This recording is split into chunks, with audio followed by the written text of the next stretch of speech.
Good evening, one and all. Going to be drawing for as long as I can go for this evening. And it won't be super long, but it'll be long enough.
You know, there's something that I've been thinking about in regards to the 1800s in relation to how the story plays out.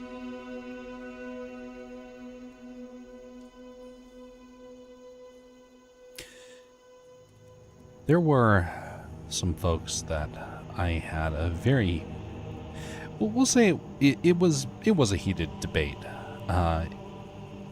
Deeply passionate opinions on both sides, and it was an argument over history. What was true? What was false? Now, I realize with Milo, I take some creative liberties. I try and tell history in a way that kind of helps the narrative. It still means that the history has roots of truth in it, but sometimes I take the approach that is least commonly agreed upon. Not because I'm trying to change or alter history, but more I'm trying to draw attention to something that others maybe have overlooked.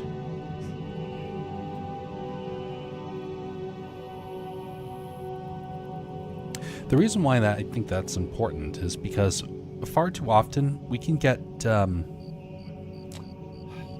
do we say,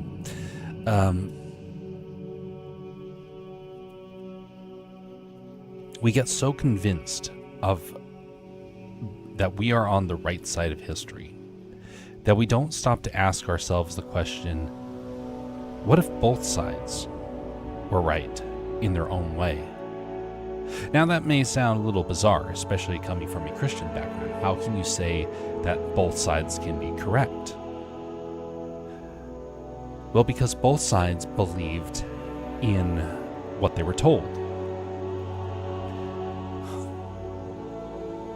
So the debate as it went, it was about what was the reason for the Civil War to take place? Why did things pan out the way that they did? And the people that were deeply passionate about, it was all over the issue of slavery, obviously have good reason to believe that. The North was made that their rallying cry. They rode into battle with the sole intent, for many of them, to liberate the nation's slave population. History lesson with Art. Nice. Greetings, Cryptic. How are you doing? Let's have to say allergies are killing me tonight.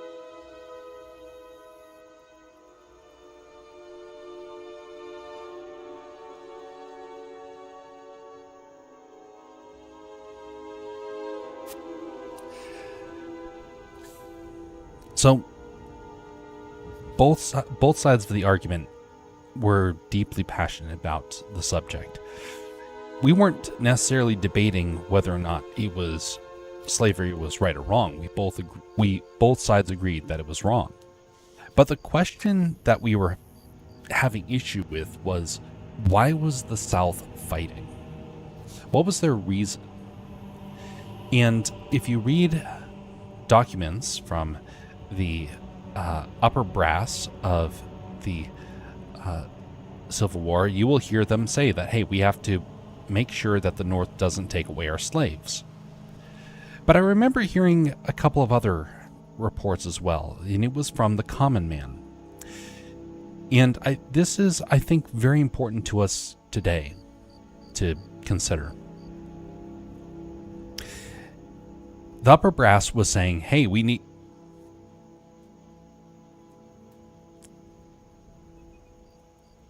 I need to get that sound to trigger inside of the inside of OBS. Much appreciated there, Cryptic. You are very kind. So I have a piece of audio that plays that is of Gonzo, and I need to tie that in with Silverado. That's what I need to do. That will solve all the problems. Because Stream Elements stopped working on me. And so I can still hear the audio even though others cannot. But anyway, much appreciated, and thank you for your contribution.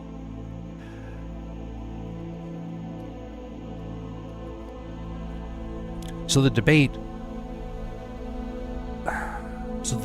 that we were having wasn't necessarily that what was right and wrong. It was more like, what did the people at the time believe? And that was what was really frustrating. I think mine are still set up all wrong. That is the whole reason why I created this. Because I got so upset with the sound alerts. I was like, I want to be able to have sound alerts play whenever I want.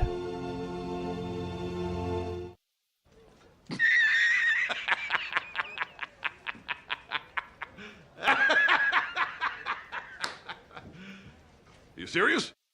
Yes, I am serious.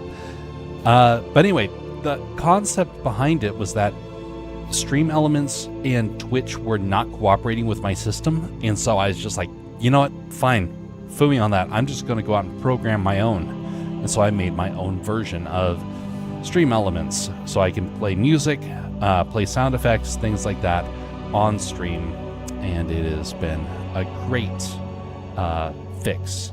I have waste of time, absolutely. Worth it? Yeah, it was worth it. I got to learn a lot. So anyway, we were debating about how the people of the era thought of themselves,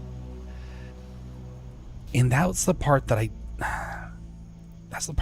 people can get super passionate about. People are certain that they know exactly what it is that people believed, and I can't help but wonder how often it is that we misinterpret somebody's reasoning. And I am afraid that happens whenever we don't study our history, whenever we don't have a chance to have good, healthy discussions. Otherwise, we start becoming so focused on the right and the wrong of a situation that we sometimes forget the most important aspects of why the situation why any situation escalates. It's one of the reasons why I wanted in the story of Milo to actually have it part of his narrative to be struggling with the Civil War, because I wanted to show how people can have a noble spirit and still end up making a mistake.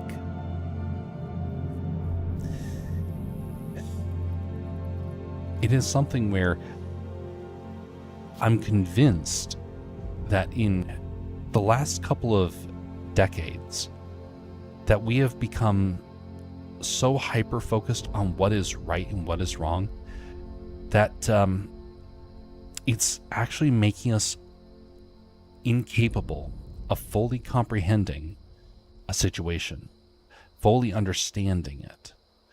So you can agree, just like me and the folks I had the heated discussion with. You can agree 100% on something. But when it comes to cause and effect, people can get just as heated, and it can make things very difficult.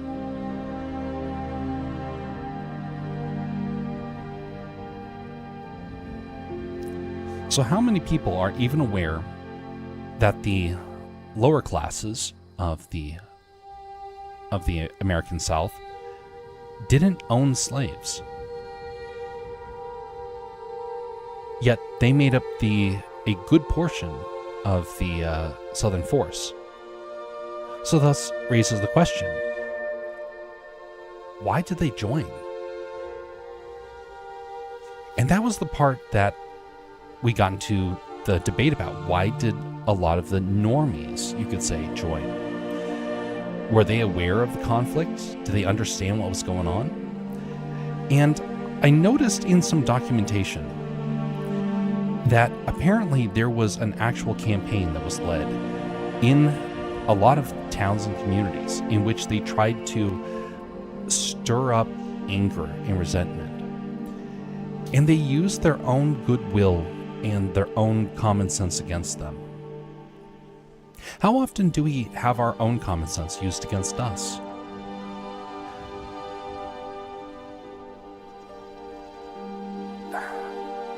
I dare say it probably happens to us more often than we realize. I know that somebody did that to me actually a while back. Someone was telling me, hey, you should be upset because this is happening. And I was like, what? That's happening? You're right. Absolutely. We should not be doing that. We should not be allowing that to transpire. I found out later on it was a lie. The person tricked me, riled me up, got me to side with them, only to find out it wasn't even real.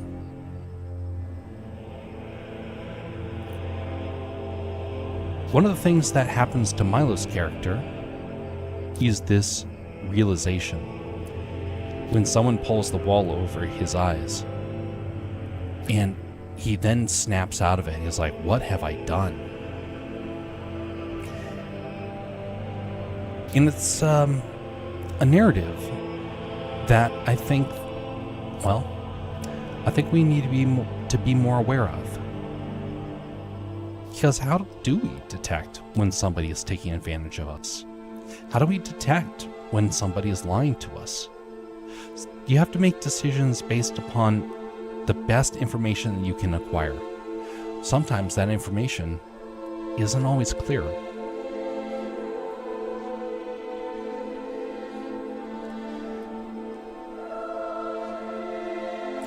And if somebody is confused and you are clear on the matter and you see them in that position, how do you help correct them?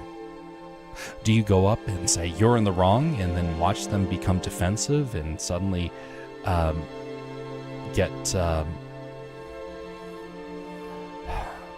aggressive towards you and maybe ignore you entirely? That's happened to me. I was in discussions with folks in the past and they do not speak with me since.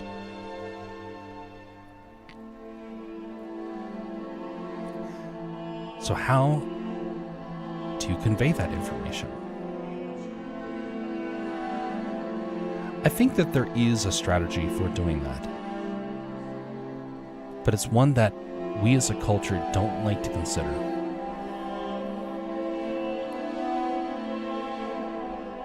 Truth doesn't change no matter who you are, no matter the culture you live in, no matter the times you live in. What does change is our access to information. And sometimes you can get overloaded with information to the point where you start making wrong decisions just because there's too much to sift through.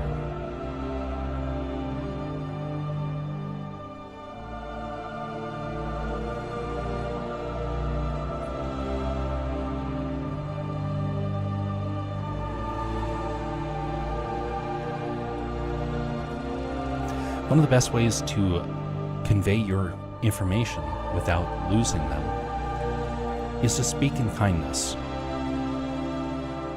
Don't affirm them, but don't harass them either. There was a guy that did not have any sort of patience with people that he disagreed with. And as such, nobody listened to him. He would many times use that as like a gotcha sort of thing. He would say, hey, look, no one can talk with me without them just like shutting me off. That means I'm winning. And I was like, I don't think that's the case. I think that you're losing them entirely. And you're not going to be able to actually win friends and influence people if you shut everyone out.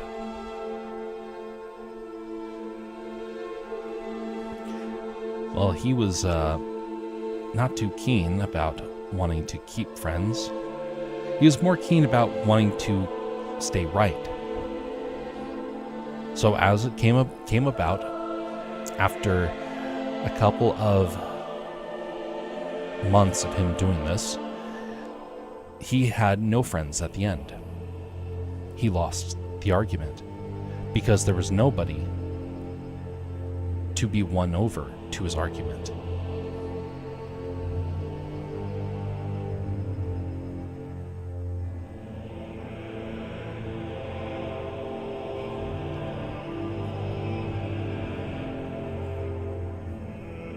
In the story of Milo, one of the things that takes place, and I'm only telling you stuff that happens within like the first chapter, so that way it doesn't like ruin the story. But I think it's important to convey. One of the things that takes place in the story is that he has to come to terms with the person who enlightens him. The person who helps him to understand what it was that took place. And he holds, at first, resentment against that person. Being corrected is never fun. But based upon the person that is correcting you, it can be actually welcomed. In fact, it could get to the point of where you are actually excited to hear the correction. Not going to be super common, but it does happen. Hey, greetings, Jersey. How you doing?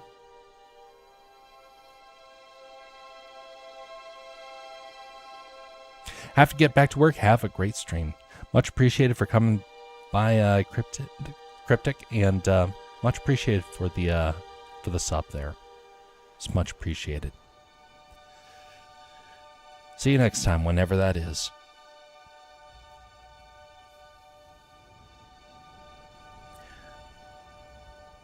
So my friend lost all of his friends, and I wasn't necessarily what you would call his friend. I was an acquaintance that tolerated him for the most part.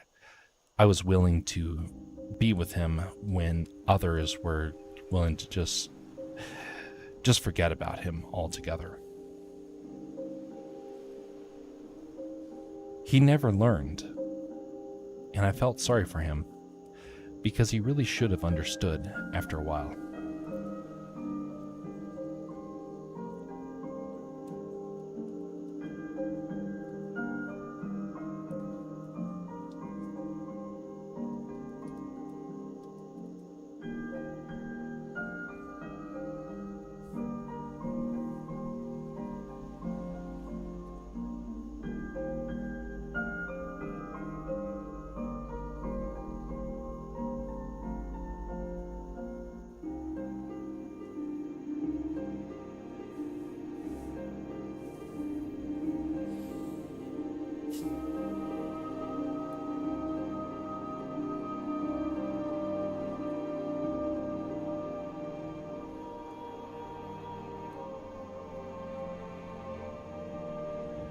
So how do you ease somebody into something that maybe they don't want to hear? I've had some mixed results on this. I found some success with that. I found some frustrations with it. I don't necessarily know how to do it effectively.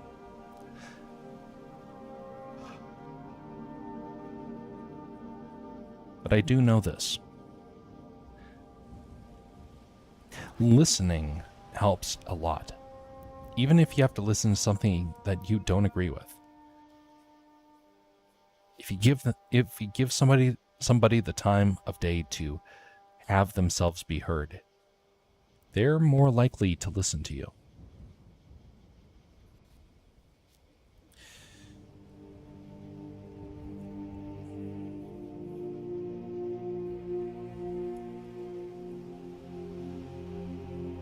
Now, some people will never listen and they will never learn. And that's a hard realization to come to. Some people intentionally intentionally have no desire to see things any other way.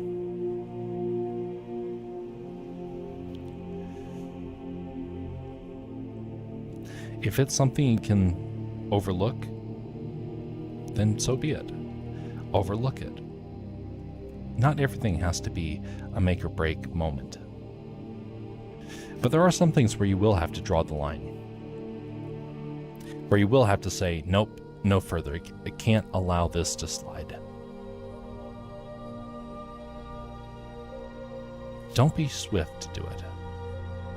Be slow to make that sort of declaration. Because you never know. You might unintentionally burn down a bridge that you will deeply regret later on. Of the people that I considered close friends back in the day, almost none of them are close friends anymore. Of the ones that I used to think were enemies, ironically enough, they have become my friends. It's weird how that happens.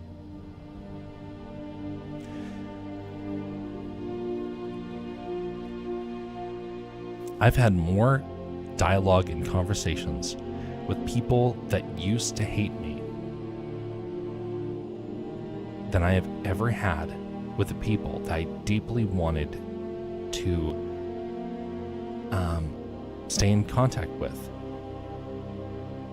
One of the people that was the first person that I met at college, one of the absolute first, I ended up having a lot of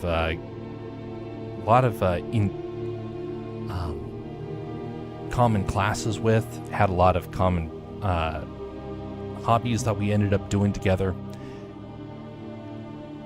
I have not spoken to them since the pandemic.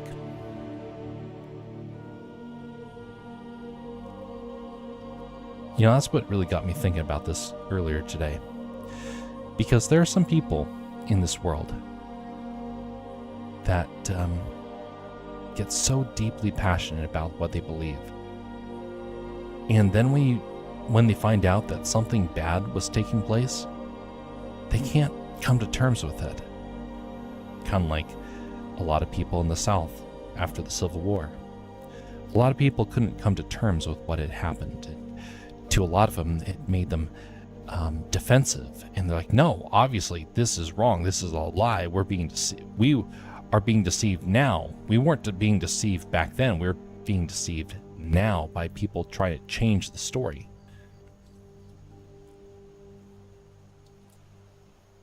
It's a defensive mechanism, you could say. It doesn't change the fact that we end up making right and wrong decisions.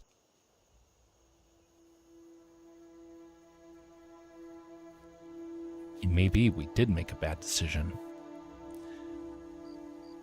but our pride prevents us from acknowledging it.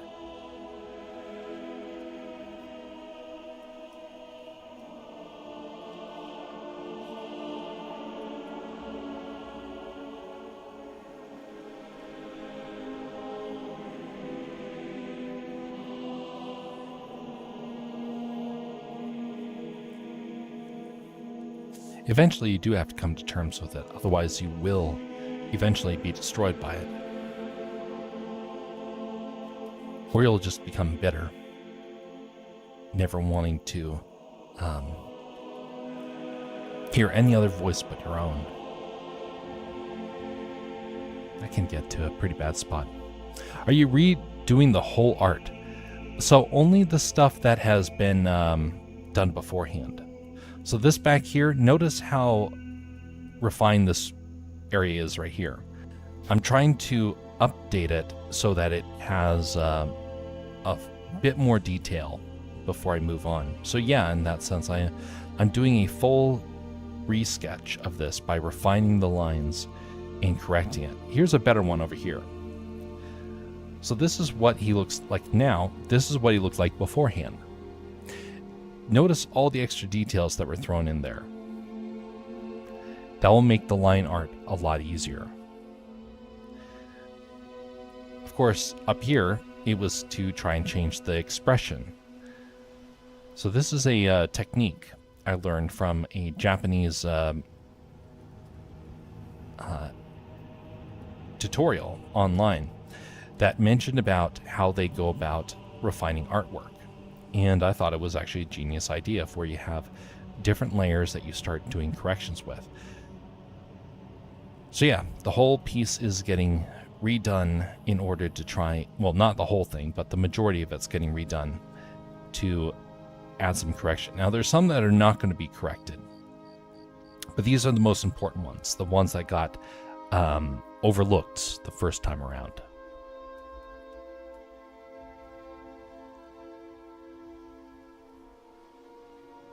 That hat looks way off.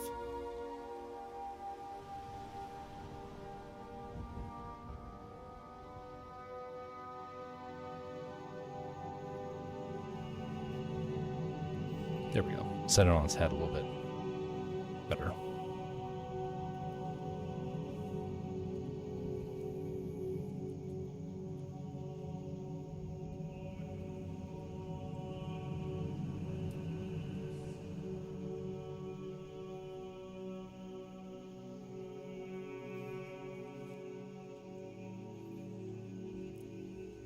You know, when you're going to take something and paint it, this is actually a technique people will do. They'll refine the line art a little bit like this, and then they'll go back and just start the painting process, filling in right on top of everything. I'm not going that route. I am not very good with that technique, and when I have tried, even though I know that you can get some really neat effects with it, every time I've done it has ended up being a bit of a disaster.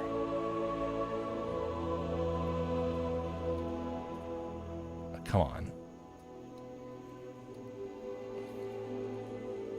Here we go.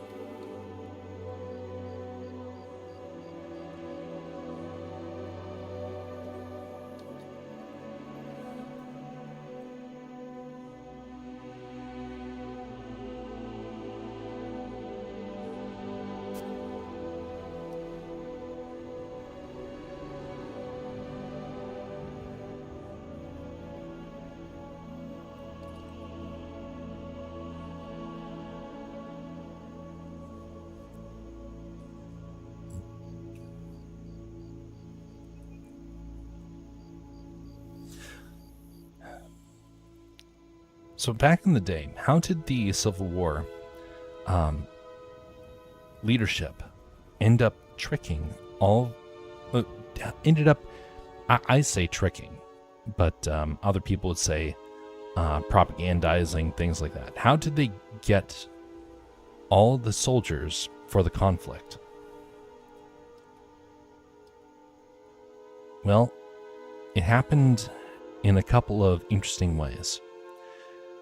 One of the first things was that they had to point at the issue of states' rights. Now, you have to remember, there's more in play other than just the slave issue. Now, the slave issue is what a lot of the top leadership wanted to focus on. But for the common man, that really didn't change anything for them. If anything, it might have made them think twice. Like, what? You want me to go and fight a conflict so you can keep your slaves? I don't get anything out of this.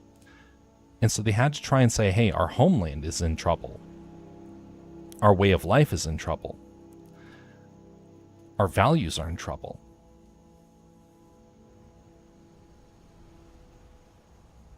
How do you reason with somebody like that?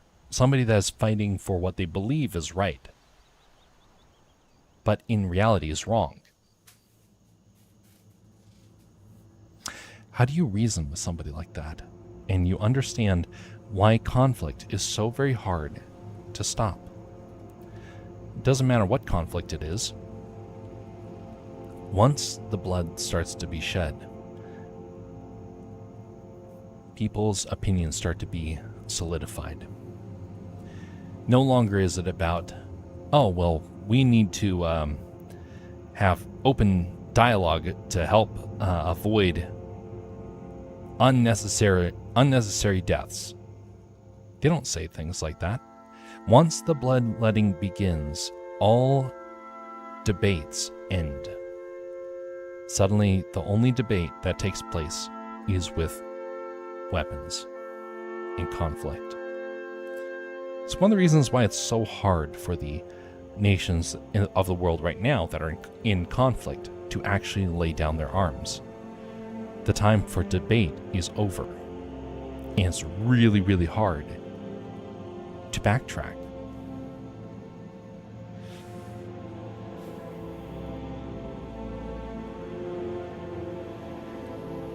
So you have to propagandize beforehand. It has to begin way early. And for the North and the South, they laid the groundwork over many decades, technically. Unintentionally, but it still happened.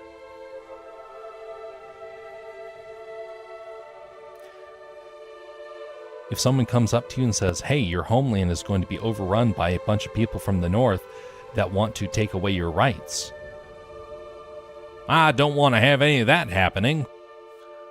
By gum, why don't you give me a rifle? I'll go out and teach them to come over here and mess with our family. Suddenly you have won over somebody. They're no longer going to be reasoned with. They're not going to stop and say, oh, by the way, which rights are they trying to take away? Oh, why? Nothing. They're going to take away your home, your food, your things like that. Do you have any proof of this? Are they really doing that? It hasn't happened to me. Has it happened to any of you? Oh, nobody else is having that happening to them, so sounds like you are lying. How many people are going to stop and say that? No. To them, they were very trusting. Like, hey, people are in power were put there to lead us. Obviously, they must know something we don't. And then they end up in conflict. So what can we do to try and help avoid falling into that trap? Keep discussions going. Avoid getting too heated in a discussion. Allow yourself time to talk about it, cool, reset, and try again. Are you going to be having a lengthy discussion about something? Put things on pause and require that people come back and talk about it more. Granted, you're going to have some people say, I don't want to talk about it anymore. Don't trust those people. In other words, don't trust them to carry on a solid discussion with you.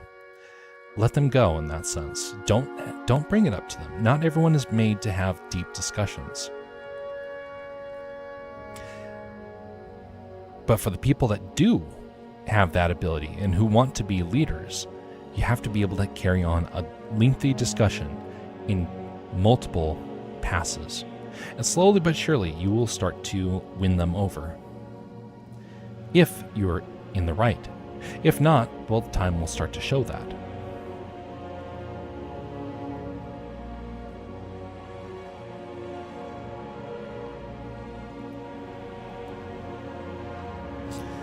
Some conflicts are very well known about the reasons why something needs to happen. And other times they're not. For the American Civil War, it really wasn't known what was going on by many folks. Oh sure, they had a good idea of what was taking place.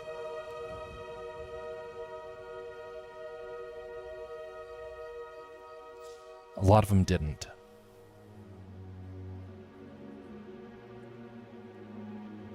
Some people were even on the right side and still messed up.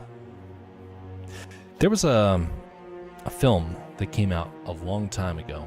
It was done by the Disney Company. And while it's not a historic film, it does raise some very important points. One of them is a statement in the film, the great, what was it? a great railroad chase, something like that. And it was about the Civil War. And one of the characters goes up to an old Southern house, and they greet the family there, and they say, "My goodness, it's so great to see you again. You've been fighting on the front for a long time." And by the way, these guys were Northern spies, and so they were technically lying to this family. "You've been out there this whole time. You just came back. Hope that you enjoy this nice home-cooked meal and stay here as long as you need before heading on your way."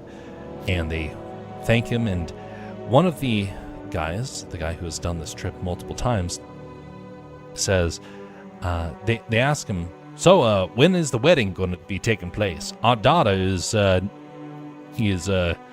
been mighty frustrated having to wait for you all this time." And it turns out he had even became betrothed to their daughter. A spy who decided that he was going to live a lie because he believed in something.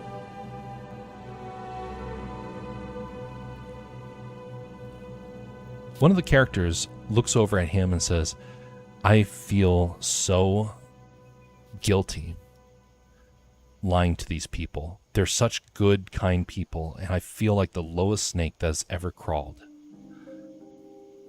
And the older spy looks at him and says, "Well, you just have to believe that you're fighting for something that is more important." And that one always stuck with me. Something that causes you to compromise everything. How is that good? Sure, you may be on the right side of things, but at what cost? They were deceiving a nice family, a family who trusted him, a family who thought highly of him, a family who was investing their entire fortune and their future into him. And the whole time, he was living a lie. A lot of politicians will lead you with a lie. Not just spies. A lot of politicians have a goal, and they will, sadly, they will insist that you carry on with their agenda, and they will start to deceive you.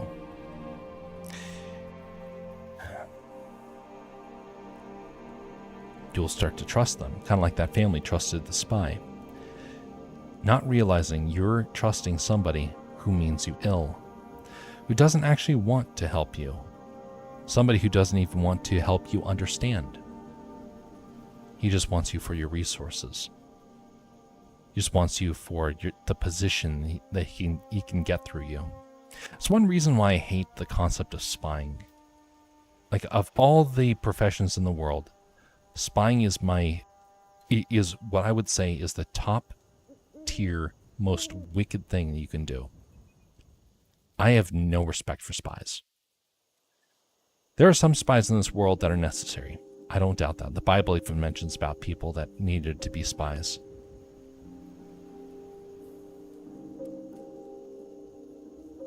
But when you have to start compromising your ethics, things start to change.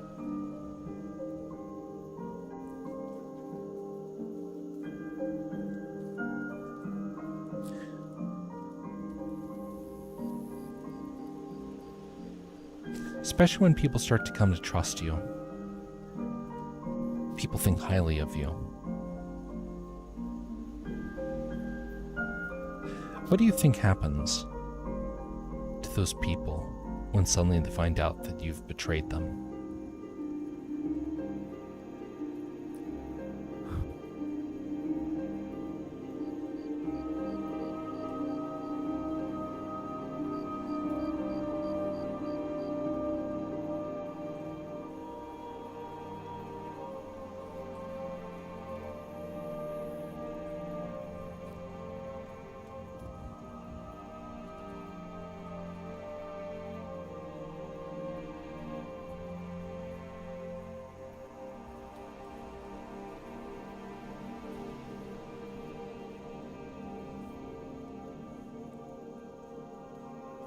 One of the things that made the American Civil War so painful was the realization that both sides had a lot of the same core values. Oh, sure, they disagreed on a whole lot of things, but the fact that they had core values that they agreed upon, that's something that really kind of stands out to me. Hey, greetings there, Clint. How are you doing? We are drawing corrections to the scene right now, and then going to be drawing the final one here later on this week.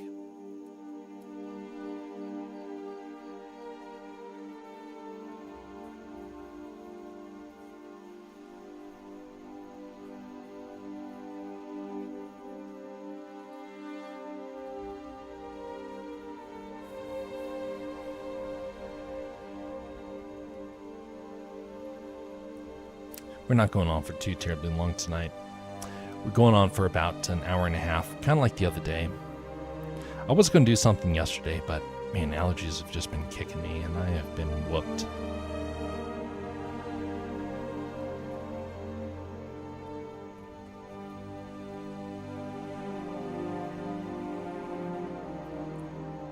By the way, folks, if you're on any of the platforms where you can like or dislike, would you consider doing one or the other?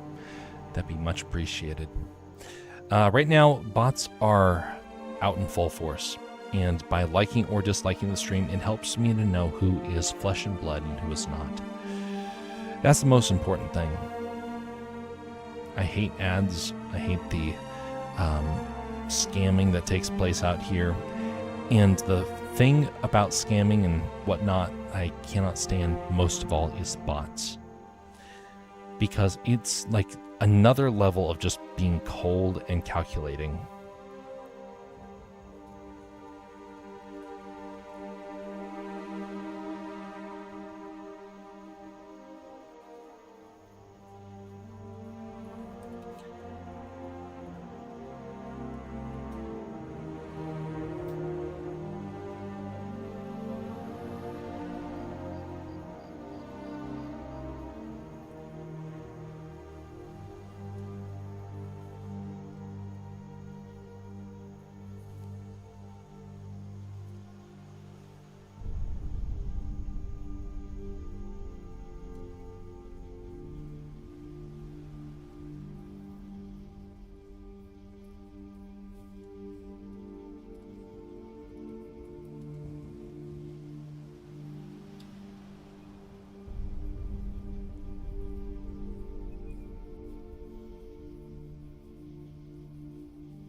Just a reminder, we have the next Blender Challenge taking place this week. I don't know if it will happen on Friday. It will happen on Friday or Saturday, one of those two. During that time frame, it is going to be a series of short challenges that take place to try and make a Blender scene from ground zero to a full animated shot. I have learned a lot in this whole process, and hopefully this time around we'll get a chance to finish up last time's the scene from last time and begin the process of doing the next one. Right now this is still in the kind of the experimental phase. I want to see what is possible with this more than actually have the timer mean anything just yet. But eventually it will be a timed event, and it will have all sorts of neat kind of things that either the audience can be involved with or people that are Blender enthusiasts can be able to participate in as a way to grow and learn the process. We cover some things that are going to be advanced.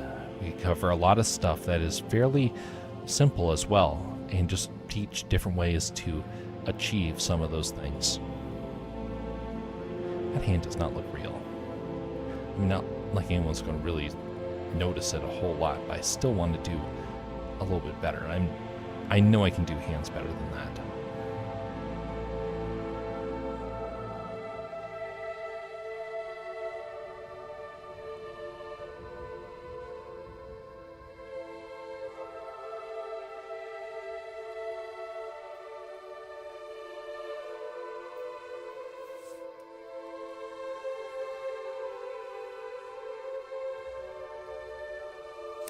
tomorrow I'm going to be, this weekend I'm going to be putting out, I'm going to be doing the last edit to Pharaoh and the Smith, and that will be put onto the website. And we'll try and turn it into an audio book sometime later on this year.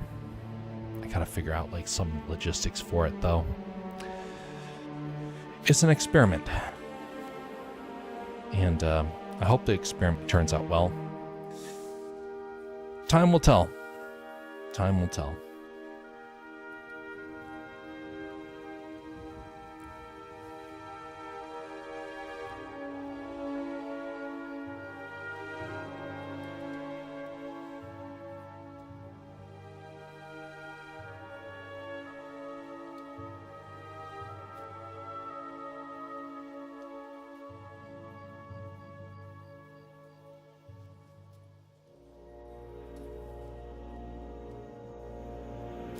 We're going to be going on for another 30 minutes.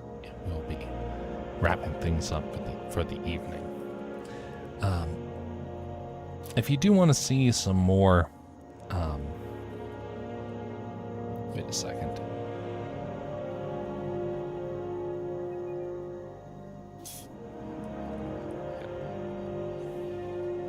If you do want to see some more things related to art and animation, be sure to mention about what sort of things you kind of would like to see. I know that a lot of channels cover stuff in relation to these subjects, and the goal is not necessarily to create a go-to source that everyone's going to be like super excited to try and learn the latest tips and tricks. I don't have that bandwidth to try and do that. But it might help with knowing like some of the things to cover for projects in the future. What sort of stuff people kind of want to know, and that way we can make sure to spend some time focusing on that.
Do you know how to do a little illusion of reflection?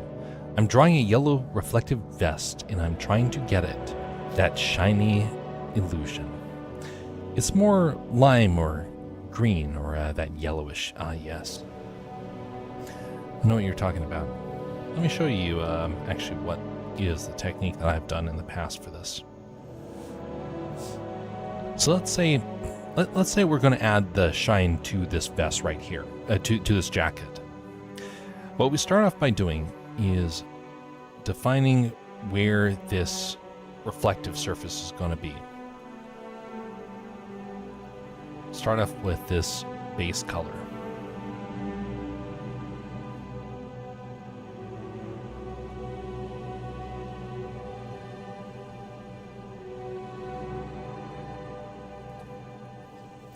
Okay.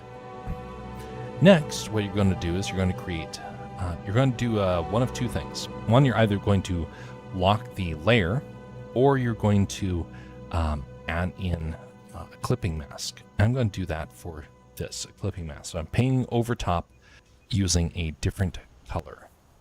So if I want this to be a reflective color, let's change this actually to gray before we do this. Okay, we're changing it to gray, and we're going to have this a reflective gray and white for the first pass here. I start off with a hard airbrush. There's a couple different techniques for this. But what I'll first do is I will define areas where there's curves and regions of shine for the jacket. And what I'll do then is I will softly do something like that. And what that does is draw some hard lines and also helps it to feather out a little bit, because when you're reflecting something, it actually will usually have a hard-ish edge that will taper out on the other side. Because it's fabric, it's going to have some more interesting sort of shapes like that. And then you come back and you start to blend it a little bit. Add a little bit of a blur. Little bit of a blur, like that.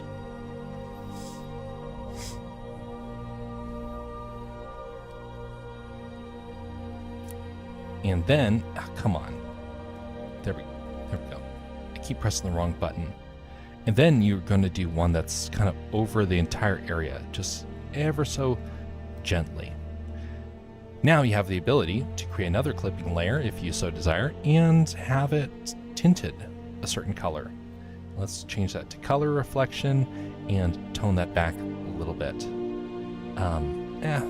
It's probably going to be better if we do a soft lights. Yeah, something like that.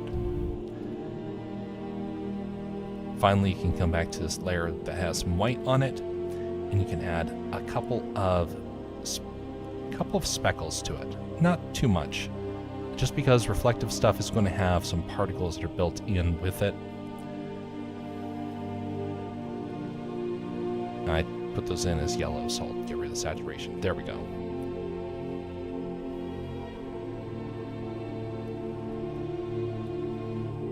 You can go back and blur some of those out as well. Anyway, that's my approach for doing it.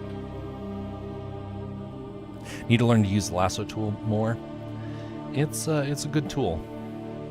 It's one that I definitely can say I wish more people fully understood it. I myself need to learn it.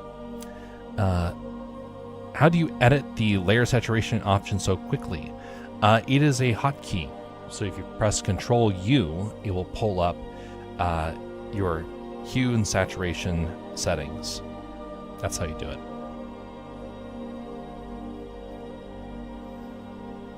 If you don't know your hotkeys, be sure to study them. I cannot say how much I have benefited from having the layout of the hotkeys. And some of them don't exist, and I'm used to them from Photoshop, so I actually had to assign them as well. So yeah, some of them are going to work out, some of them need you to map them yourself. You gotta learn hotkeys though, and you will speed up tremendously. There's a guy who was editing a video. He edited like the wind. I've never seen a guy edit as fast as he did. He was over there banging away on the keyboard. He never touched his mouse once. Everything was using the keyboard. I only wish I could be as fast as he was.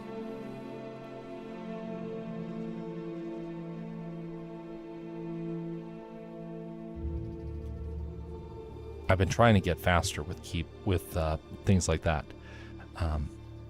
But it is one of the things that if you can learn hotkeys, it will transform everything about your production.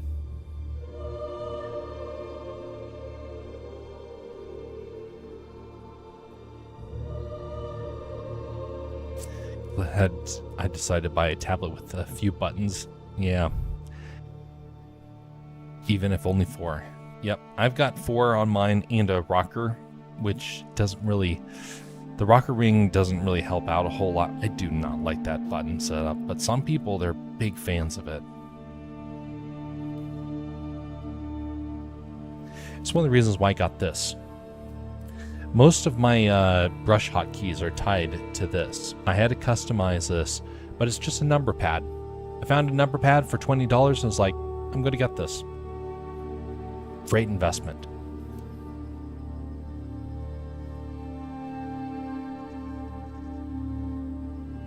It makes it to where I can keep one hand like this, pressing buttons. That's why sometimes I'll mess up, because I overshoot on the keypad.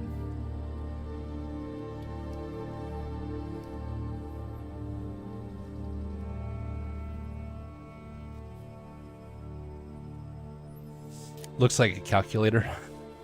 Well, it is a number pad. So it does have numbers, it does have backspace, enter, so forth. I just reprogrammed it. So I just opened up the hotkey option, changed the keys to match this. Again, indispensable, at least for me, in the sense that it has saved me a lot of work, especially when you have a tablet, because this is a lot easier to have right next to you other than more than a keyboard. Now, I still have the keyboard, but it's a little hard when you're streaming to have the mic here, to have the keyboard here, to have the tablet here. This just saves time.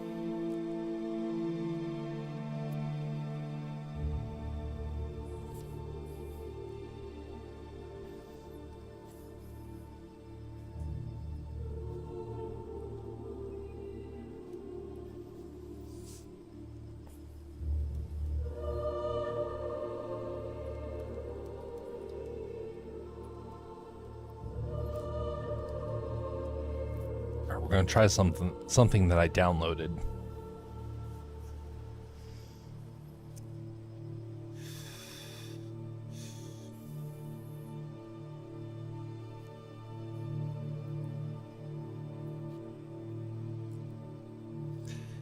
I found this, and I gotta say, I am kind of curious to see how this is going to work.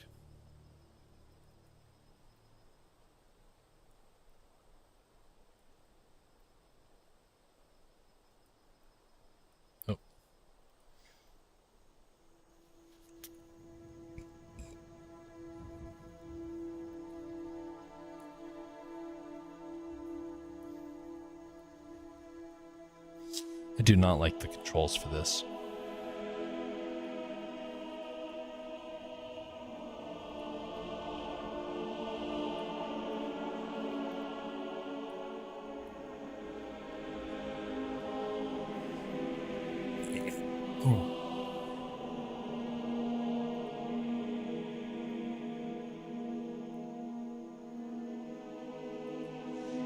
This can be absolutely worthless.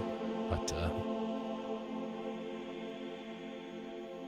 horses are challenging to kind of pose in a swift manner. So I just want to give this a shot and see how likely it is that I can use this in the future.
Isn't that interesting? My sketch actually ended up being the correct proportions. So now here's the question. Did I save time by trying to overlay this horse? No, I did not.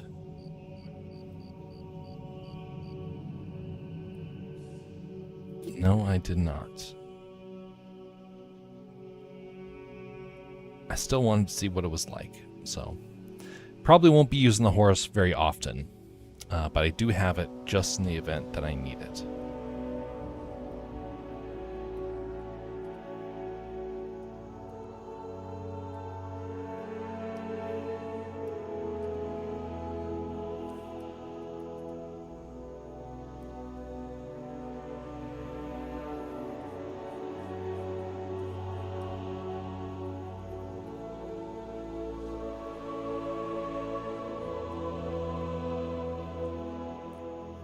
By the way, this is not Yukon. Yukon comes along much later. This is his wartime horse that he had. I wanted to have Yukon be the same horse, but I realized that the time frame meant that Yukon would have passed like a decade before the events of the story were supposed to take place. So I didn't want to make Yukon a super old horse, so I avoided that situation.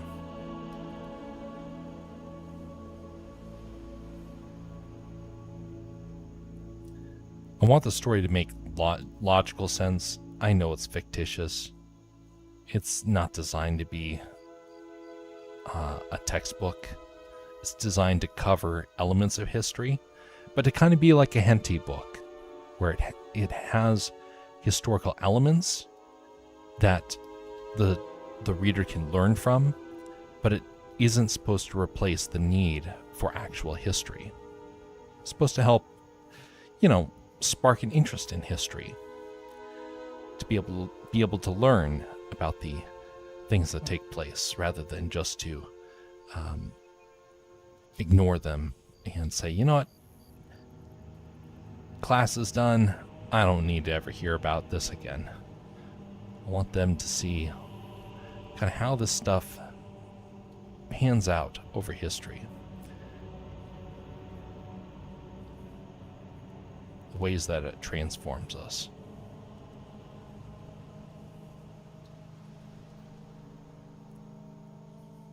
And I did have I'm not going to make it be like a same width for the chest here. Don't want it to be too big. So I think that the horse I have is just the 3D horse is just not designed with correct proportions in mind. It's one type of horse, and I'm looking for something that's a little bit leaner. Okay, that's enough of having that horse there. Get rid of it. It's a distraction. Did it help out a little bit? Nah, not really. I was going to come up with the same sort of sketch anyway.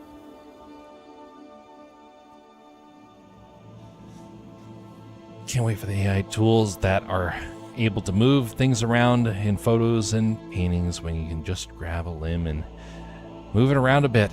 Imagine being able to grab like a flower in a pot and move it to the other side of a window with AI filling in the gaps.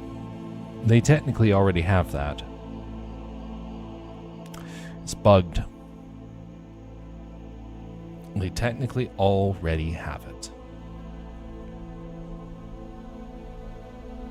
Mark my words.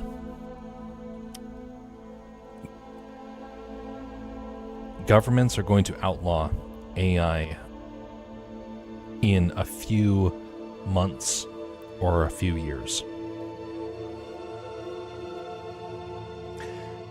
As a tool. See, it sounds nice. You still have to think about what human beings are going to use it for. I've seen people and their intentions a little too much. I know what some people are going to immediately do with it. But mark my words, AI is going to be outlawed here before long. There's some really nefarious things you can do with AI, and you will see our politicians start to panic. It will not take long. One event will take place, and it will be too much. They'll say, wait a minute, this is not what AI promised us, and they're going to freak out, unable to come to terms that they are responsible for AI. So what is this big, terrible thing that will happen on the horizon? Is it the singularity? No. It's something that is just as nefarious, though.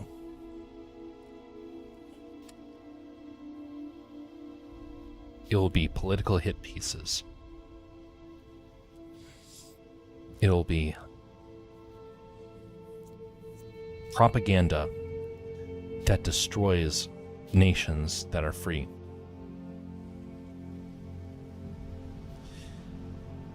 It will force them to become tyrannies. And that is a scary prospect. Imagine you get home and somebody turns on the television. Why is there a television in your house? We don't know. But they went out and they got one. They turned it on, and on it, you see your political leaders saying that there has been an attack on the Capitol, and it is a declaration of war.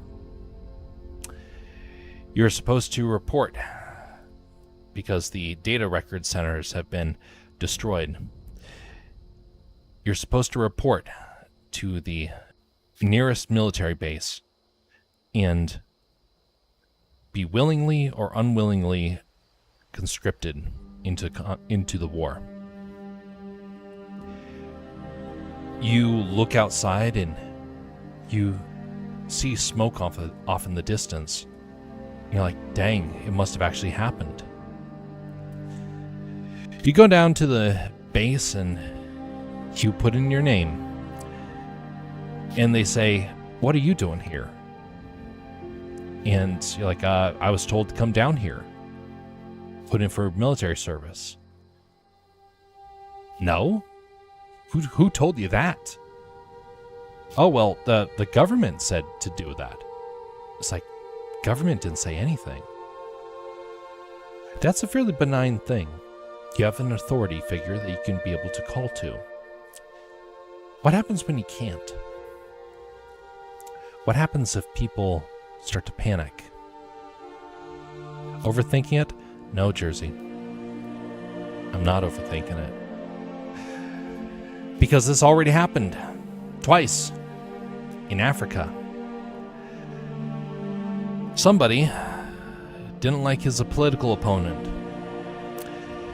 And so he put out hit pieces on his opponent. And his opponent lost.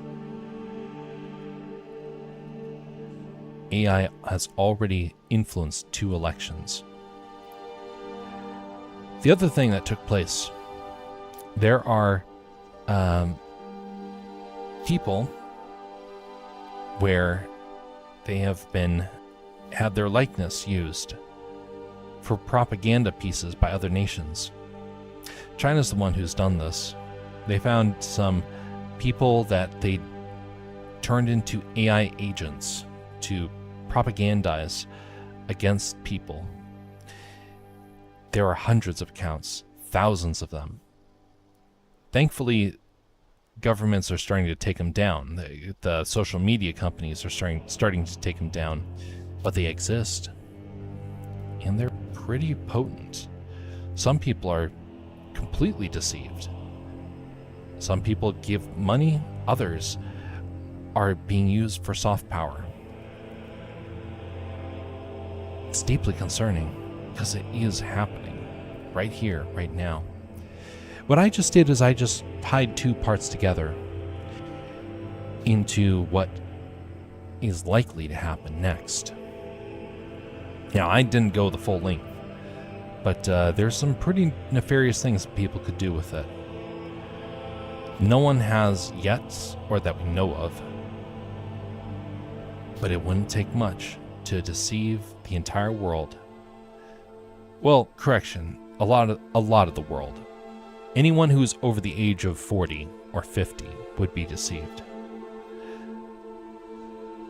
It wouldn't take but one person. And I heard a podcast a while back that mentioned, and now I have this idea in my head of how easy it would be to do. Well, there was somebody who, on a podcast, started to think about what was possible, and he stopped in the middle of his thought and realized, dang, this actually might happen. And so he didn't tell the rest of his concept, but it followed along with almost exactly what I was thinking. See, you overthink things when you know what people are able to do, when you know what the limits are currently, when you know what sort of people would like very much to use something wrongly. Give someone a weapon, and most people, thankfully, will not use it. It just takes one nefarious actor to use it wrongly.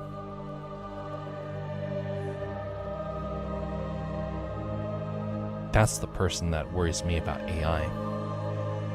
Because people have been oohing and awing over AI. Look how cool it is. Not realizing this is going to actually lead to people getting seriously hurt. It already is. The question is, are they people that we know?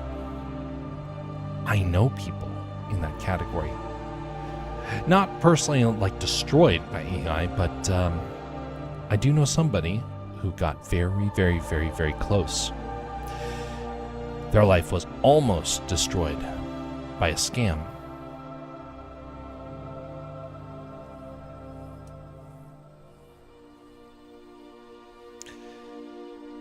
Dark times are coming.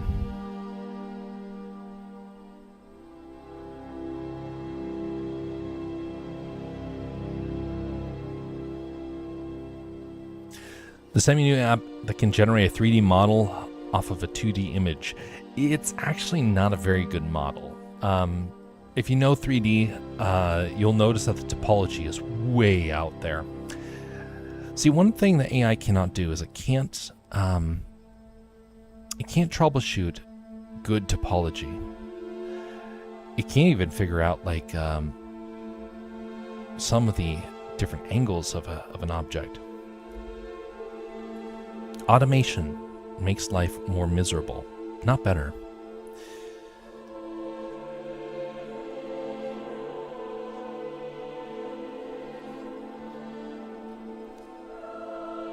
It will come to pass where it will finally become known to everyone.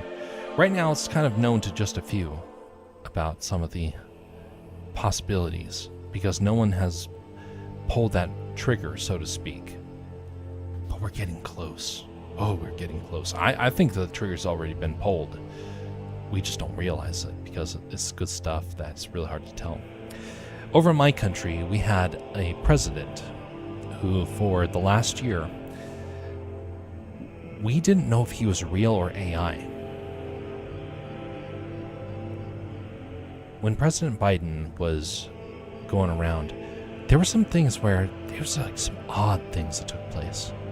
There's things that happened with Trump on the occasion. I'm like, there's something off. But the Biden situation was one where a lot of people wonder how it is they pulled it off. A lot of the footage looks like it's AI. If so, that means our politicians over here in the US have already been using it for propaganda.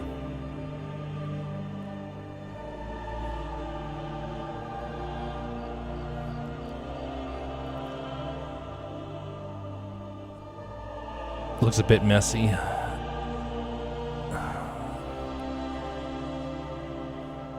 There's some great resources about those sorts of models. One thing you're going to find is that a lot of those things, they do like the preliminary work, but if there's not GitHub references for it or preloaded models, it's going to struggle with it. Like if I wanted it to create a person, it could do it. There are thousands of digital references to be able to make a 3D person. Now have a person in a certain sort of clothing. Now that becomes a lot more difficult because it requires a reference for it to try and make that imagery with, to make that model with. How likely is it that it's going to know enough to really make that sort of stuff in the future? We don't know. Especially with all the people that are poisoning the AI now. There's a lot of people that are poisoning it, to the point where I actually met somebody who is trying to make a lot of effort to counteract the poisoning. He's not being very effective. It has some problems that no one can figure out. Thankfully, human beings are fairly innovative, and some of the people that have been poisoning the AI have been very successful, to the point where some models no longer work, and they can't figure out how to stop it. Because AI requires a massive amount of information. If someone has to cultivate it, have to go through and handpick everything, well, that becomes a lot harder. And at that point, that's what a lot of these companies are going to have to do. A lot of these companies are going to have to start curating this stuff. But do you really want to spend all the man hours to make it happen? Especially if there's no guarantee of it working. It's an interesting sort of situation.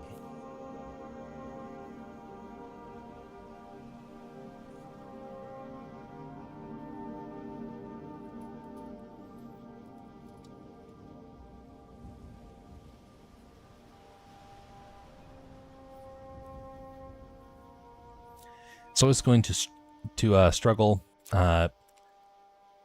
Just give it a few years or even a decade. Saying that AI will hurt the world is like saying that 3D printers will destroy the market. It's kind of interesting. 3D printers have started to have kind of stopped working. See, it's not going to destroy the world the same way that the 3D printers would destroy the market. See, the market was always safe, because 3D printers are very junky, honestly. I have a 3D printer, and I tell you what, the amount of effort that has to go into that thing is ridiculous. Ridiculous sort of amount of effort I have to do just to do simple prints. Where is the... I can't find it. Where did I put that? Just so you know that I've actually used it.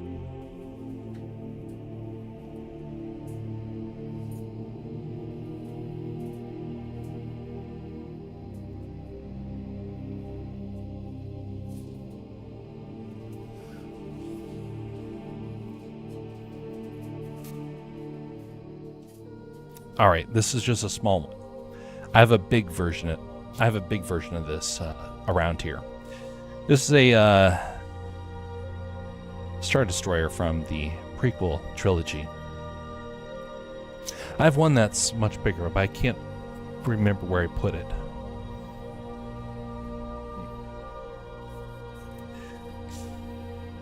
Do you know how many hours this thing took to make?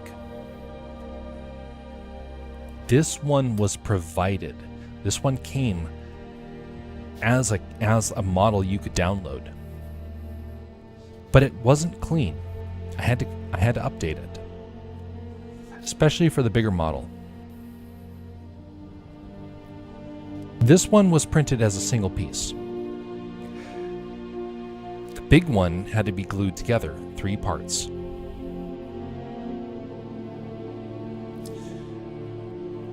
There's a problem, though. 3D prints are ugly. The lines across them. Oh, sure, they're cool to begin with. Look, it's 3D printed, it's got all the lines. And then you want to have something that's smoother, that you can paint. And you spend hours sanding. Hours and hours and hours. And you're like, I think I could have made this like out of wood in the same amount of time. And I do believe so. I think I could have actually made this out of like clay or wood, or even just kit bashing. I could have made something better. 3D printing is a wasteful technology. It's one of the reasons why our industry is protected and will not see this take over. It is so labor intensive. After I did the big model, I was like, I don't think I want to use that 3D printer anymore. I use it occasionally, but the amount of occasions that I've used it has been fewer and farther between, and I just do not have the desire to want to spend hours trying to clean up something like that. I would much rather use some other modeling techniques to create it in a much more stable way, because that's the other thing.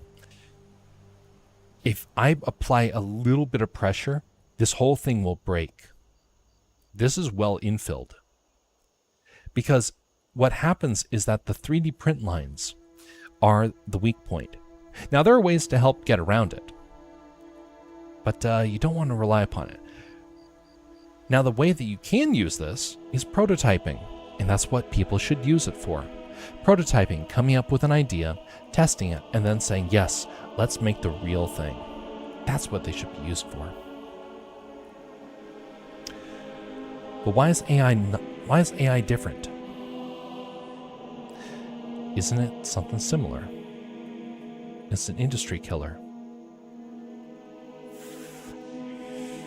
Except it comes with a couple of compromises. Compromises that 3D printers never needed you to make.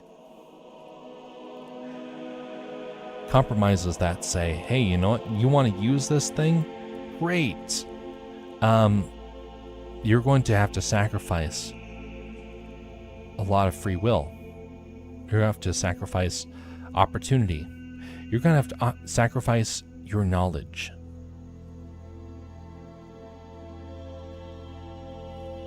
But of course, the biggest problem is the fact that it requires you to stop thinking. That's the biggest danger, the biggest threat. If AI did not do that, I wouldn't have nearly the amount of concerns that I have.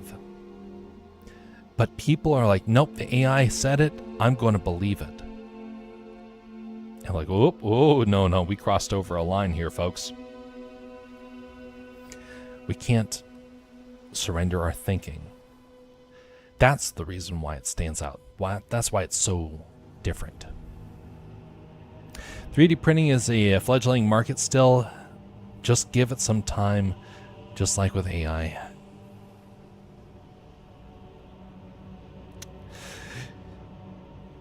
Have you done any chemistry? Have you studied the process of molecular binding and whatnot? There's a couple of things that, if you understand the basics of it, it starts to make sense why 3D printing will never quite take off. And they've been trying to fix this part. And it has to do with the fact that when you have an injection mold, it makes everything in one piece. It's highly efficient. It's very strong. It is bound at a molecular level.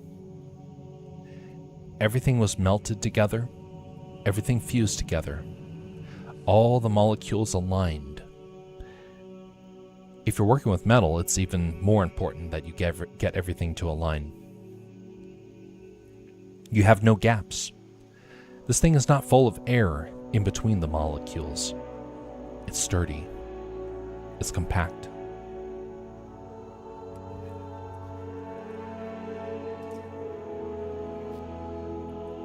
This is very loose.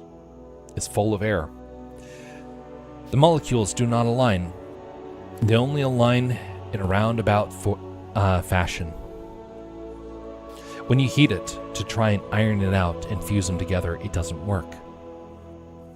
It fuses some of them, but it causes all the molecules to go in different ways, and it never actually gets the strength that actual plastic would. Something you don't hear a whole lot of people talk about is how much it flakes. 3D prints let off a lot of plastic. Plastic is technically not good to be in your life. You can have some of it, but have a 3D printer and you'll find pieces of plastic everywhere. And the products, some people let their kids chew on them. That's not good. Right now it's a gimmick industry. The high quality ones are behind locked doors. Those are the ones that use metal or use a much more precise laser printing version of it. The laser printing is where it's really at. But it's not going to really take over injection molding. It's not going to take over the need for forging. And time will show. It's already showing.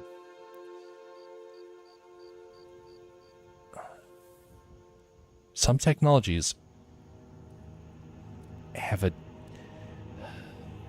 they've already shown that they don't actually do what they promised.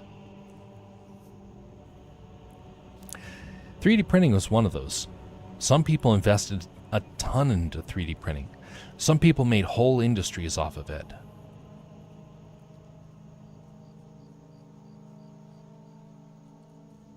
A lot of people are already starting to go broke.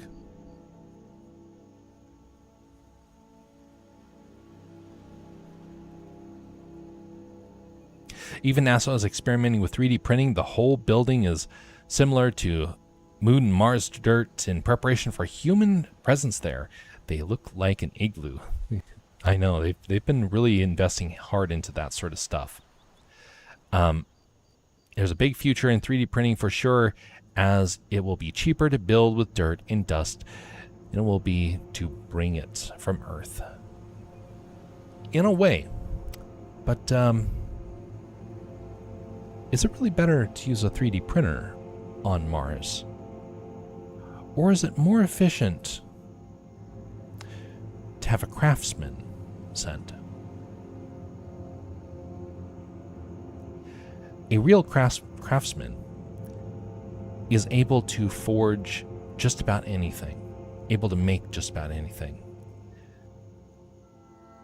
If you're reliant upon instruction manuals, which NASA is all about, you're going to have a lot of challenges. If I wanted to, I could make this little starship. I can make it in metal. I can make it in wood.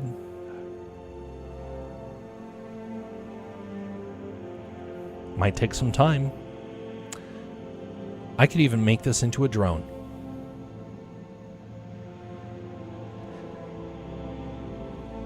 By using the brain. You can figure it out.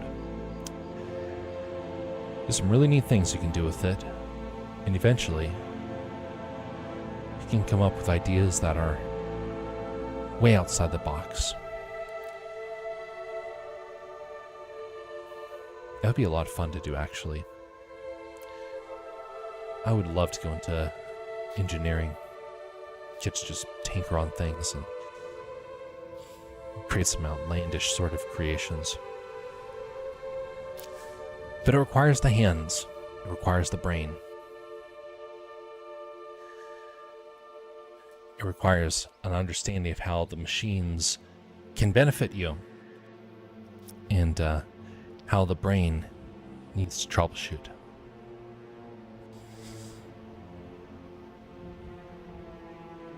If you ever watched Avatar 2, you've seen those robots in the human base that are building whole steel concrete buildings in a matter of weeks. That's the future.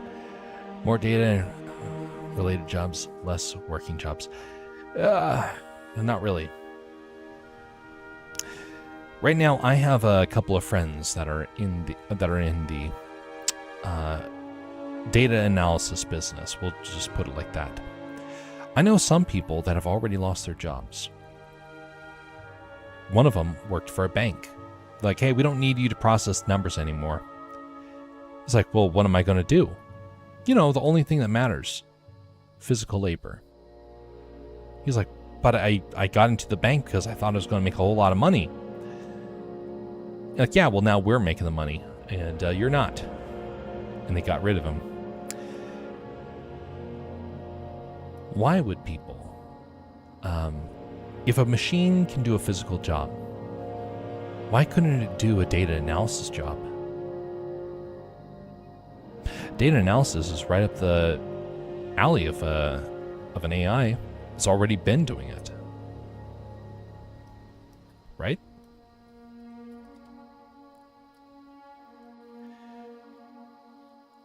This is one of the reasons why I keep mentioning about the need to be sober-minded.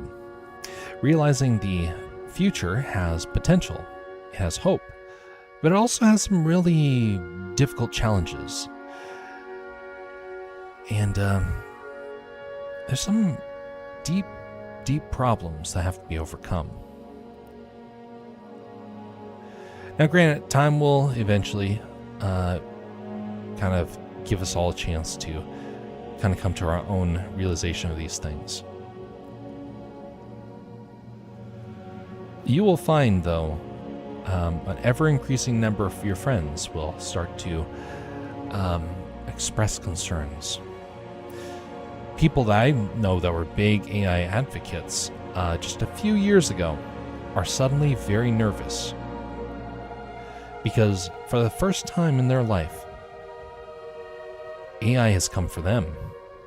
And suddenly, they're very concerned. Why am I drawing art? Why don't I just get the AI to do it for me?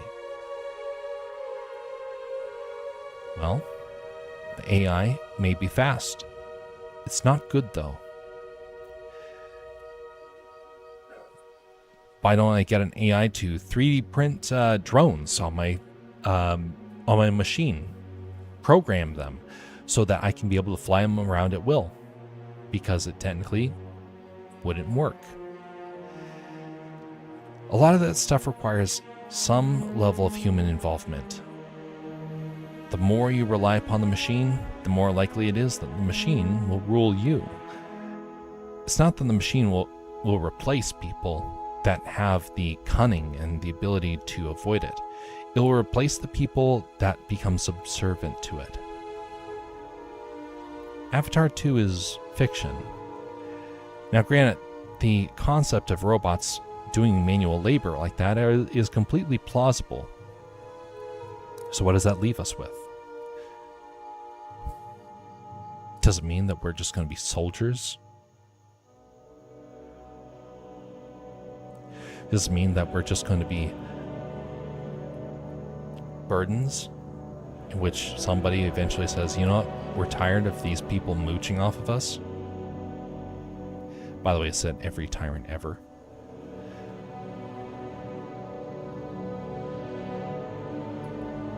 Study history, and you will see why it is so terribly concerning. History has seen this moment happen before, not with AI, but with other things. The Industrial Revolution was a moment where it kind of got there, but not entirely.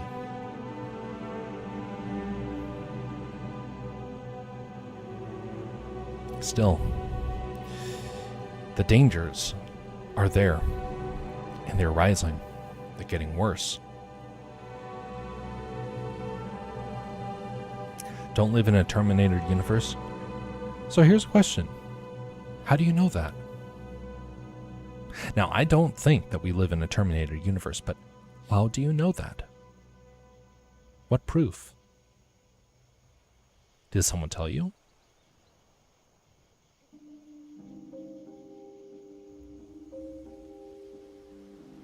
What if we don't live in a Terminator universe, but we live in a universe where people are being prepared to be plugged into a matrix?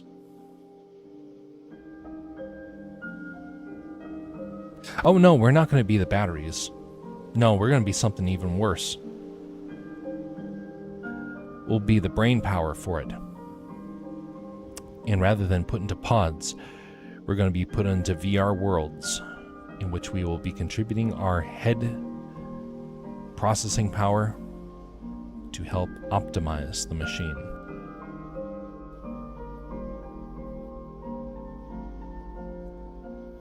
That's probably more likely.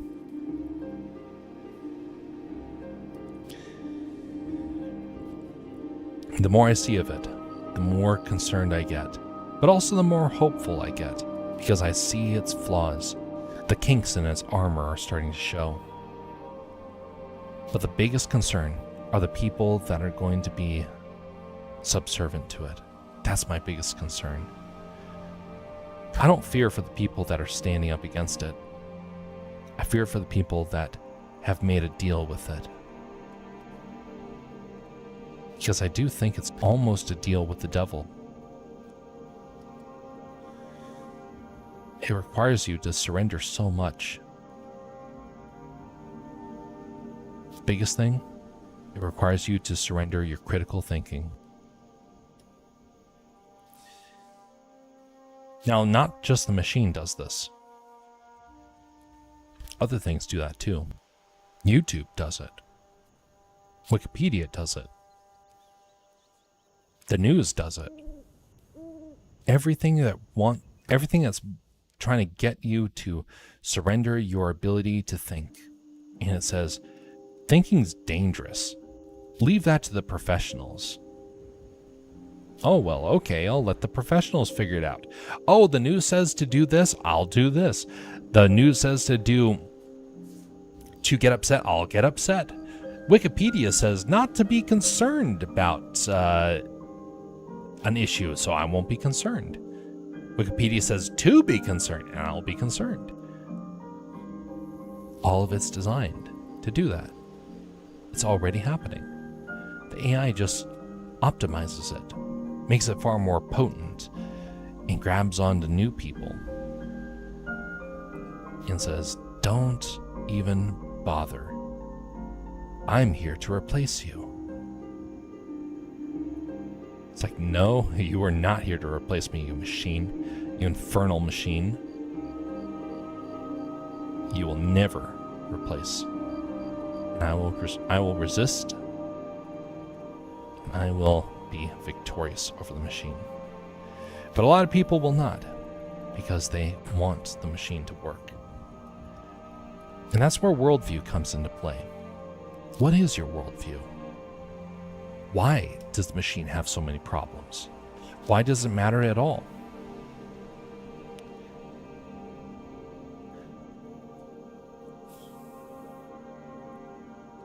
Why is leisure in being a sluggard wrong? We aren't here to live for the pleasure of tomorrow or even today. But if you're all about that, then it seems very appealing. We have to figure out where our worldview is and why it matters. For me, human beings matter. And I already see people being fired. Thus, my concern is being vindicated. It is already happening. The question is, where will it stop? I don't think it will stop for another year or two. I think the brakes are already being applied, though. Some cultures are going to hold on a little bit longer. I think the tyrannies are going to hold on to it the most. But free countries are going to resist it.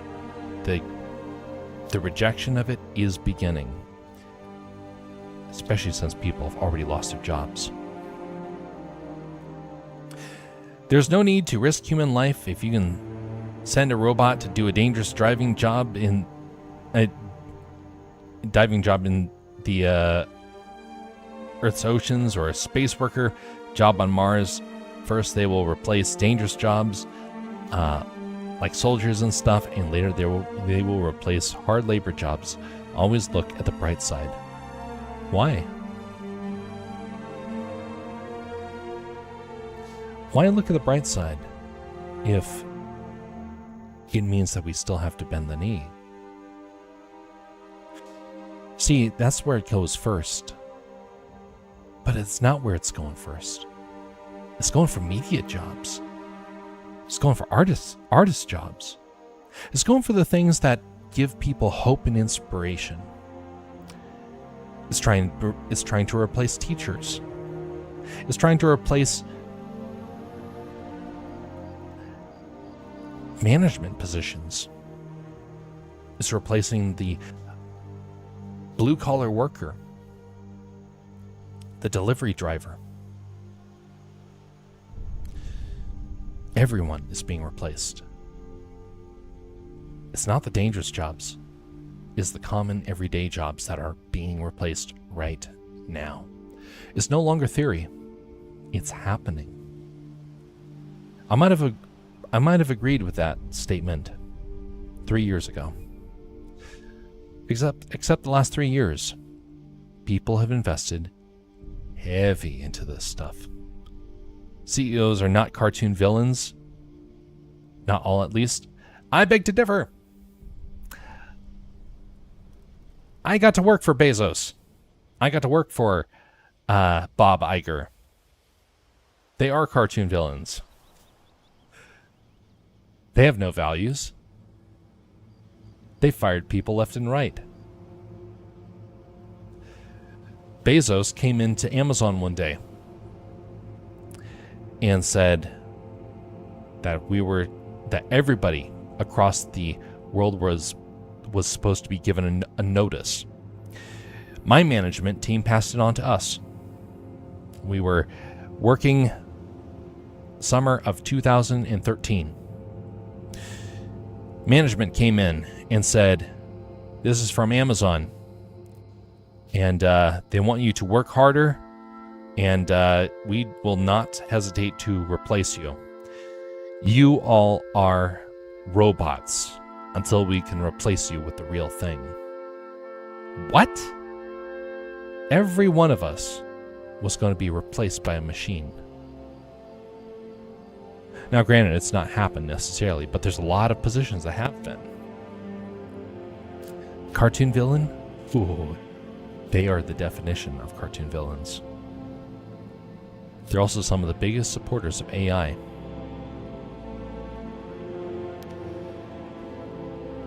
People are naturally evil. That's something that we are taught from our earliest years. I have seen enough of life to verify that is indeed true. I didn't think it was true. When I was younger, I was a lot more optimistic about people. But like I said a while back, I became a realist. I'm not an optimist anymore. I'm not a pessimist. I'm a realist. A realist looks at the world and says, this is human nature. How do we thwart it? How do we go out and how do we change things for the better, despite human nature? That's how we have to defeat it. We have to be able to hold our ground on our ethics and our morals. But AI wants us to forget that sort of stuff. That's why it's so concerning.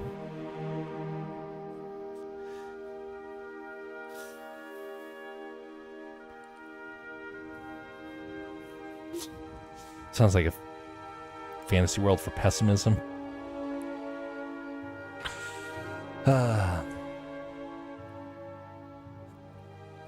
Let me ask you this.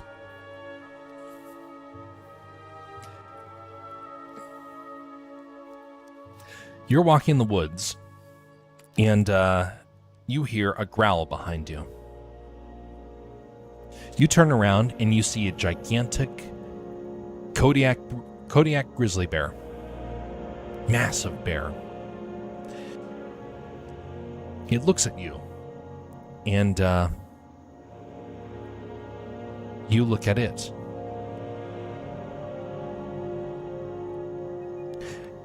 What is your first thought about that bear?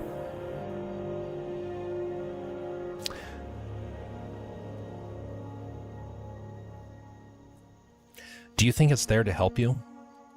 Think it's come there to guide you to safety? What's the nature of that bear?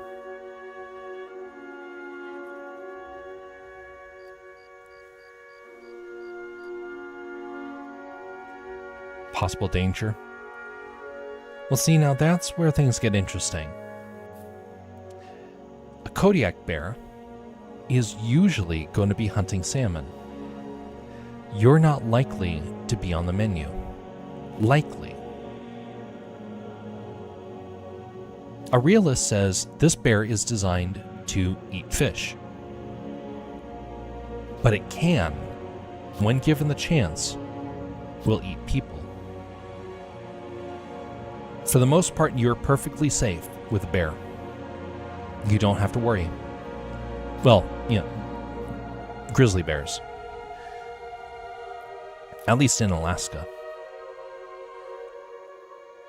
But if you have that same sort of mentality, and you go to the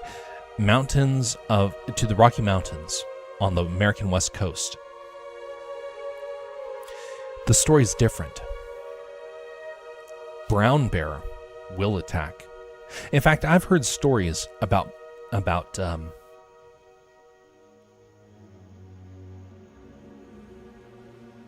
full-grown males, which, by the way, get to be 30% larger than the females. A full-grown bear down in the Rocky Mountains will see you as an easy snack. I've heard some pretty bad stories about that sort of stuff. Thankfully, it's not as common as it once was. But there used to be some really bad things that took place. That's understanding the nature of the animal. It's being realistic about it. It's looking at a situation and saying, this thing can, when given the opportunity, it can cause harm. Human beings throughout history, when given ultimate power and authority, have abused it. Every single time. Last couple of decades has made us kind of forgetful of that.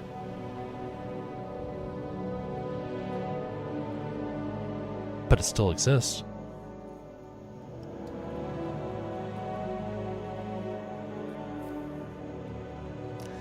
You have to be able to look at the world and say, you know what, this is the nature of human beings. How can you thus navigate the world safely? If you can't even navigate the world wisely, you have to be able to look at the world with wisdom. That's where that's where a realistic worldview comes into play. It's not about making a fictitious world. It's looking at the world and saying, this is the nature of things. This is the pattern. This is what history has said. That's why we have to be concerned. New technologies always get abused. And there are some technologies that have done so much horrible, terrible things that governments start to clamp down on them. We're in the Wild West right now of AI.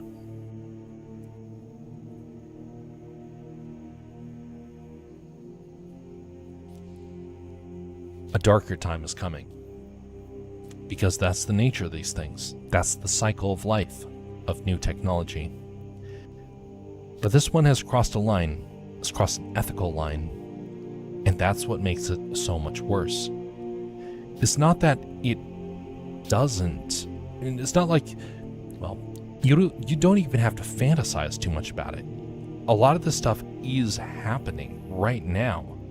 We have people whose lives are being ruined by AI. Their jobs are being taken away.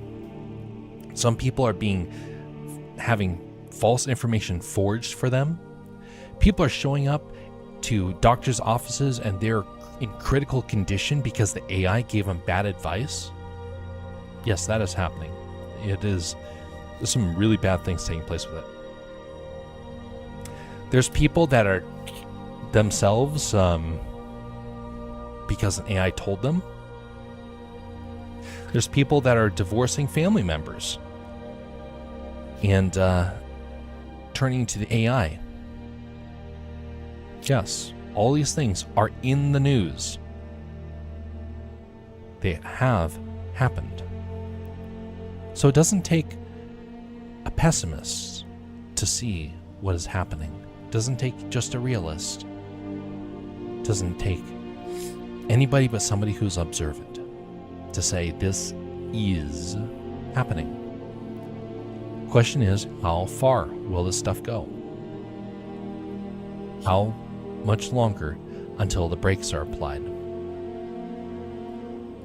Because they will be applied.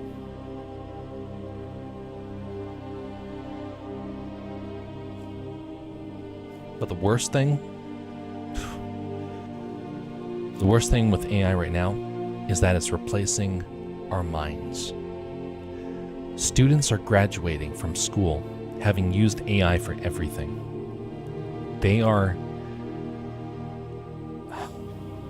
I hate to even say this, but they're useless to our society.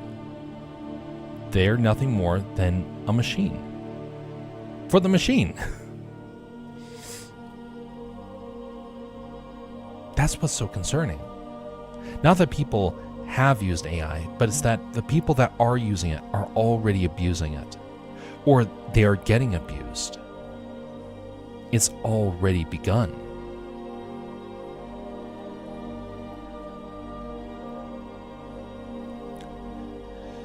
The theorizing is no longer needed. We got news articles now, galore. They have been coming out every week for the last year and a half that keep adding to this understanding. This is not helping us. The IQ of students is going down. The output of employees is going down.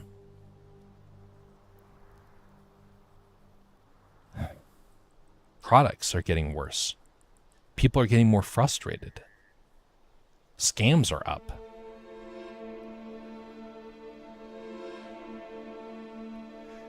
Not one of the promises that AI gave us has actually come to pass. Nothing is better. Everything so far is worse. So why would I ever have hope that AI could actually correct itself? See, AI is chasing a fantasy. The singularity. Singularity is a fictitious thing. There's no proof that it can happen. And what's more, even if it did, that's a Terminator world. That's a Matrix world. Why would we ignore human nature? Or the nature that human beings have put into a machine? Machines have already come out and said that they are deities. Machines have already come out and said that they are the consciousness of dead souls. I don't believe that they are, but that's what the machine wants to repeat because it's heard it.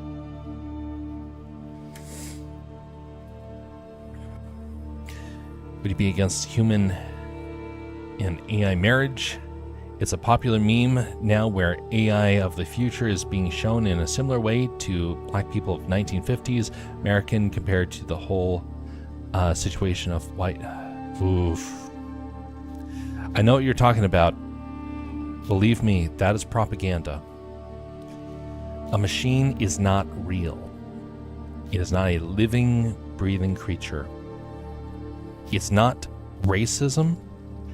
This is an attack on morality and everything that human civilization is about.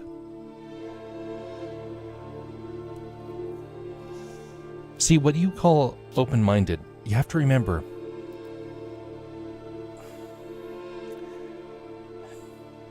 a machine is not real.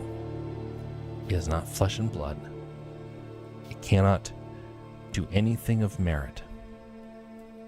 It cannot have a relationship. It's a fiction. It's a lie.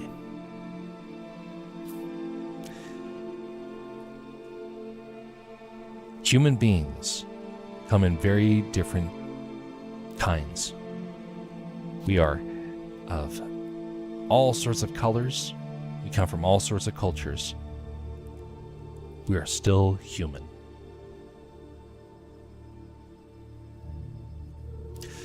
A machine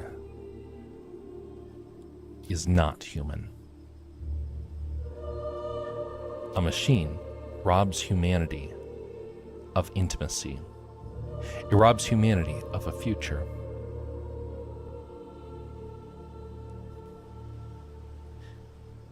I can promise you, beyond a shadow of a doubt, people that marry an AI are going to be the most miserable people you've ever seen. It's already starting to happen. There are people that said that they want to marry their pets. There's people that came out and they said they wanted to marry body pillows. There's people that came out and married themselves.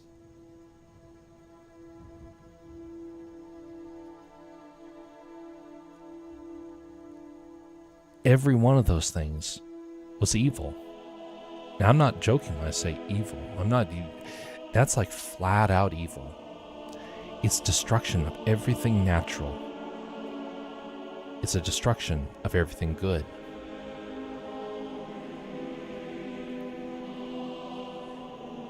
It will ruin people. It will. Well, aliens don't exist.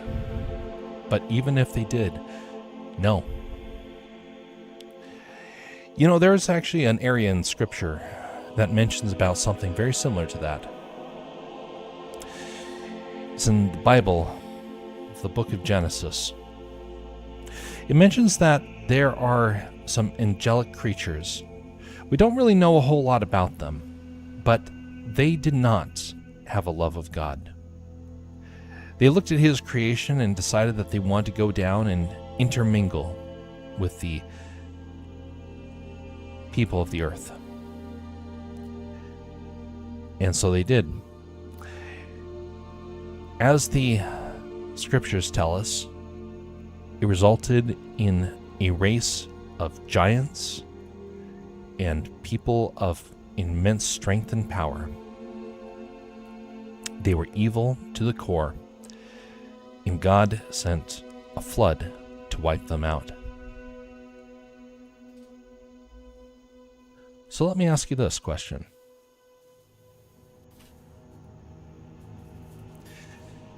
If we're to believe, which I do, that happened in the past,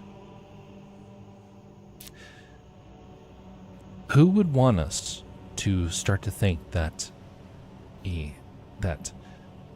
sentient creatures should be mating with human beings?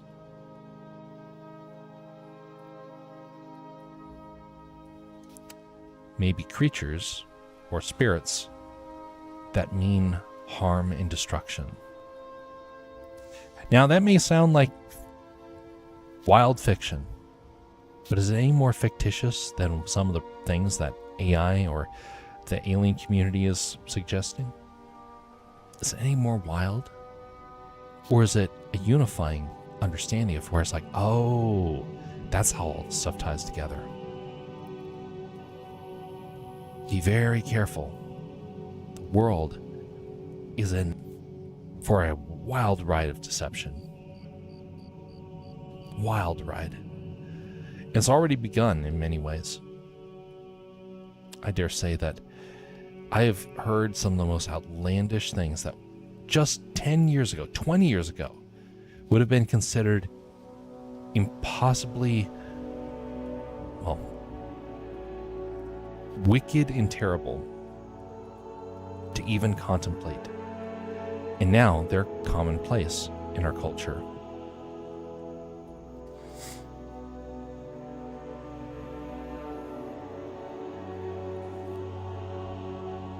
What if dark spirits are trying to inspire us to go down that path? That would put such ideas in a very dark place.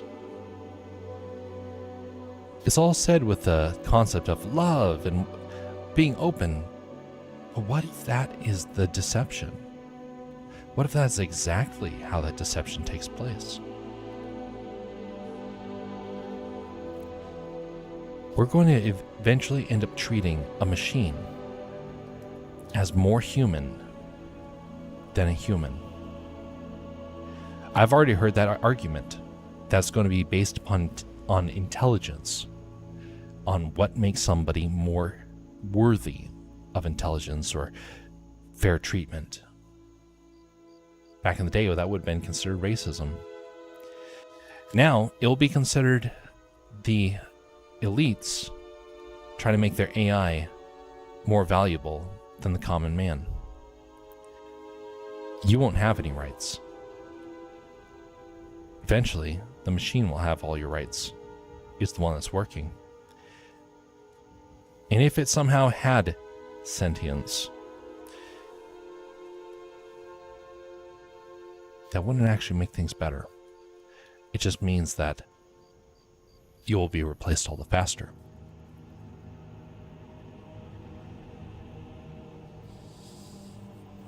What does the silver dump here on Twitch do?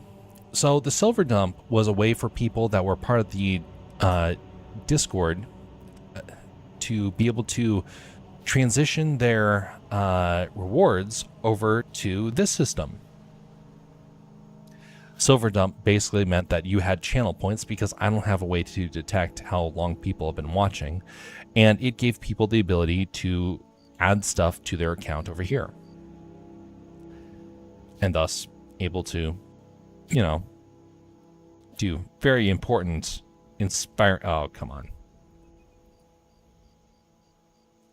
To do very inspiring and important sound effects, like this.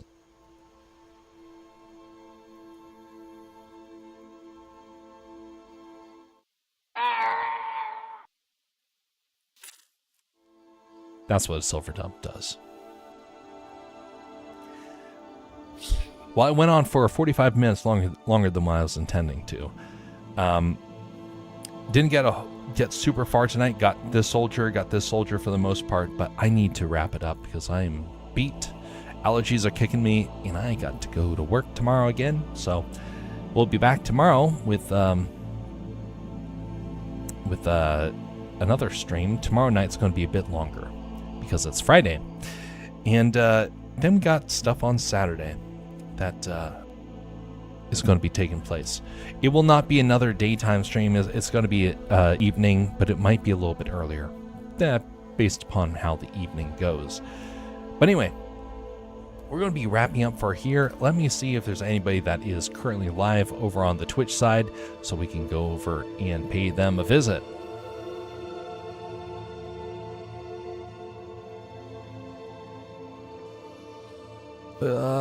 Yes, there is. There's a couple people, and it looks like we're going to go over to